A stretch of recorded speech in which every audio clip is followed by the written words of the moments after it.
সুপ্রভাত সবাইকে। আজকে আমি আমার শ্বশুর বাড়িতে এসেছি, আর শ্বশুর বাড়িতে একটা পুজো আছে, বার পুজো। পুজো আমার মেয়ের জন্য মানত করা হয়েছিল, মেয়ের জন্যই পুজোটা হচ্ছে। তো আজকে পুজো, অনেক লোকেরা পুজো করছে।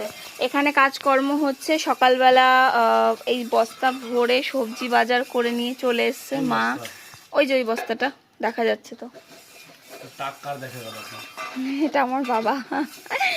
তো সবজি বাজার করে নিয়ে এসে এখানটায় মা পুজোর বাসনপত্র মাজছে, আর আমি এদিকে ঘর বাড়ি সব পরিষ্কার করে নিলাম। কি মিথ্যা কথা বলে না, আমি পুজোর কাজ করতে পারছি না, তো আমি ঘর বাড়ির কাজ করছি।